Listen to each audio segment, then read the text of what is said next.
यमराज ने बताया, मनुष्य को मौत नहीं मारती, यह 6 अवगुण मारते हैं। एक समय की बात है, भगवान श्री राम अपनी राजसभा में बैठे हुए थे। तभी वहां पर एक सेवक ने आकर बताया कि आपके पिता तुल्य बूढ़े मंत्री सुमंत की मृत्यु हो गई है। उनकी स्त्री सती होने के लिए आपकी आज्ञा चाहती है। इस प्रकार श्री राम यह बात सुनकर तुरंत सुमंत के घर पहुँचे और वहां पर जाकर उन्होंने सुमंत की जन्म कुंडली मंगवा कर देखी तो पता चला कि सुमंत की आयु तो 9,999 वर्ष है और 11 महीने की थी, जिसमें से सारी आयु तो बीत चुकी थी, केवल 9 दिन शेष बचे हुए थे।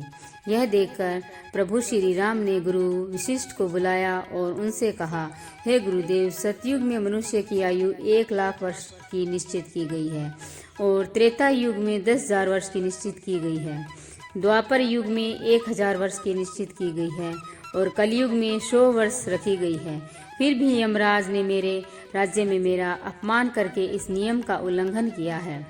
मेरे मंत्री की आयु अभी पूरी नहीं हुई है, पूरी होने में अभी 9 दिन बाकी है, तो उन्हें यमराज यहाँ से क्यों लेने आए हैं? मैं भी यमराज को बांध कर ले आऊँगा और सुमंत को जीवित करवाऊँगा। इतना कहकर प्रभु श्री राम गरुड़ पर बैठकर यमराज की नगरी चल दिए।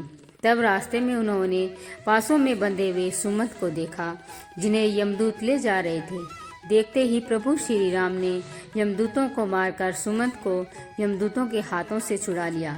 यह देखकर यमदूतों ने विनयपूर्वक कहा, हे राजा राम, हमने आपका क्या बिगाड़ा है जिसके लिए आपने हमें ऐसा दंड दिया है?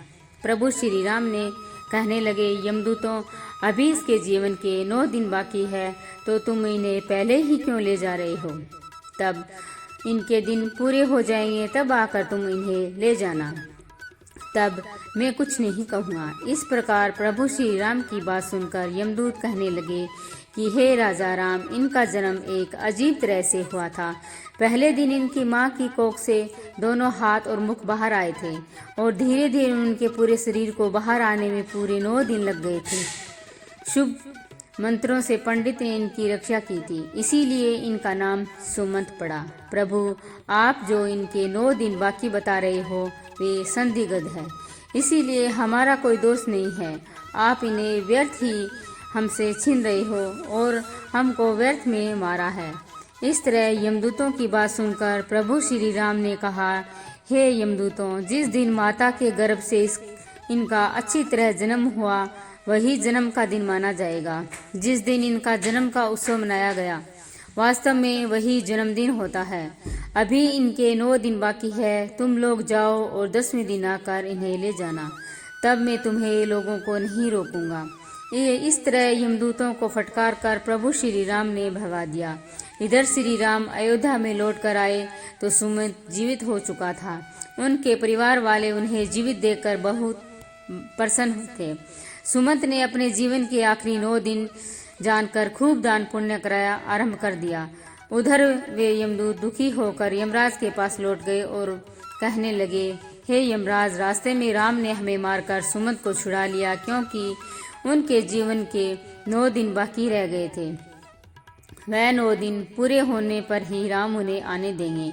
इस प्रकार यमदूतों के मुख से उनकी पराजय की बात सुनकर यमराज क्रोध से लाल पीले हो गए और उन्होंने राम पर आक्रमण करने के लिए इंद्रदेव, अग्निदेव, वायुदेव और जिस देवता से भी सहायता मांगी, तो सब ने एक ही बात कही, हे यमराज, क्या तुम पागल तो नहीं हो गए हो जो विष्णु भगवान के साथ युद्ध करना चाहते हो?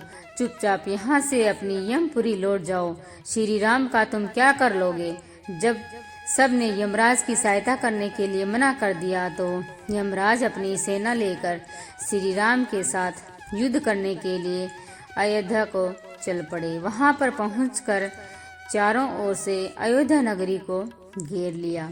यमराज के द्वारा अयोध्या नगरी को घेरा हुआ देखकर प्रभु श्री राम ने लव को यमराज से युद्ध करने के लिए भेजा। राम के छोटे पुत्र लव और यमराज के बीच भयंकर युद्ध होने लगा।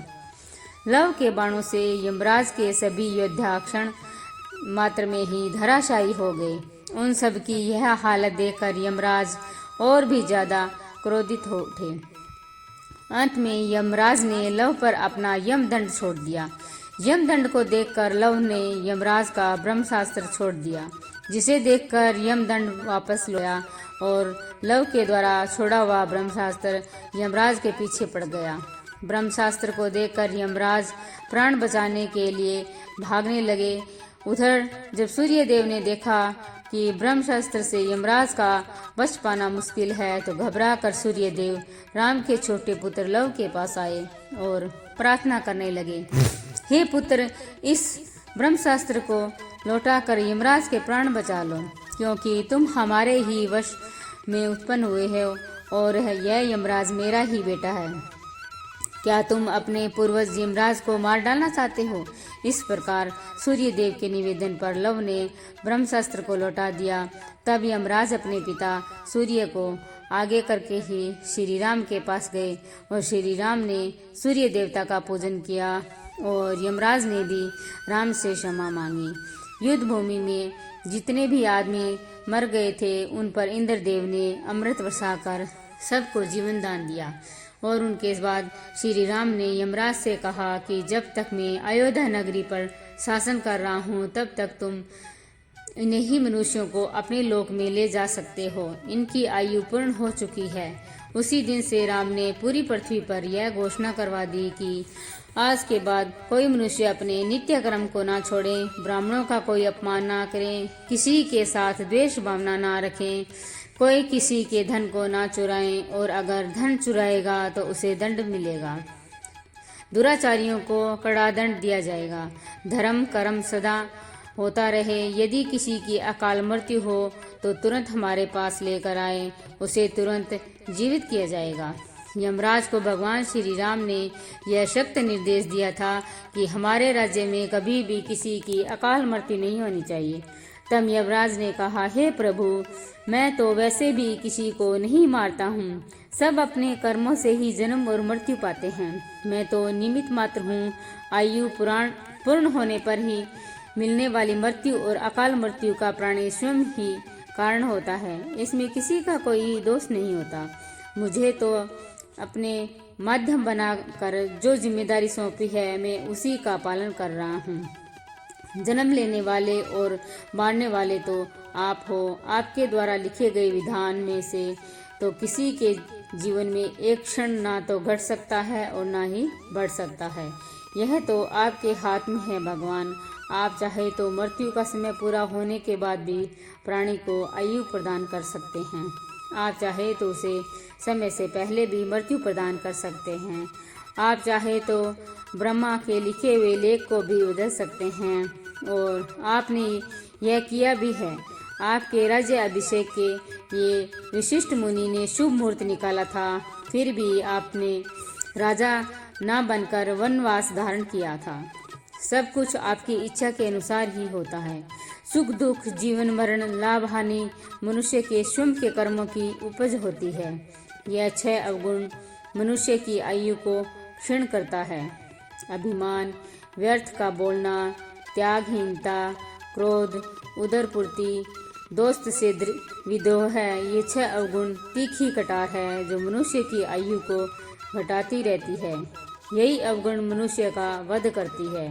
रावण, कर्ण, हिरण्यकश्यप, इन्हें मृत्यु ने नहीं मारा, इन्हें मारा था उनके अभिमान ने।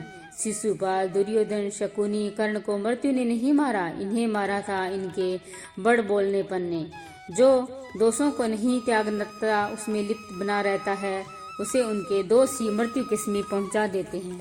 क्रोध ऐसा राक्षस है जिसके सर पर बैठ जाए उसकी बुद्धि और विवेक को खा जाता है और क्रोधवश ऐसा कर जाता है जो मनुष्य मृत्यु तक स्वयं ही पहुंच जाता है। मनुष्य खाने के मामले में भी कभी कभी वह इतना गिर जाता है कि अच्छा बुरा कुछ नहीं देखता, खाने योग्य वस्तु है उसे भी और ना खाने योग्य वस्तु है उसे भी खा जाता है।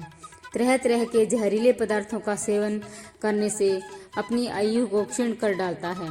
इसमें मृत्यु का क्या दोष है? दोस्त के साथ जो बुरा बर्ताव करता है उसे धोखा देता है और उसे अपमानित करता है, वह भी मौत से नहीं अपने ओछे कर्मों से मरता है। प्रभु श्री राम को प्रणाम करके यमराज अपनी यमपुरी लौट गए। वीडियो अगर पसंद आया है तो वीडियो को लाइक और हमारे चैनल को सब्सक्राइब करें और अपने दोस्तों के साथ शेयर करें। धन्यवाद।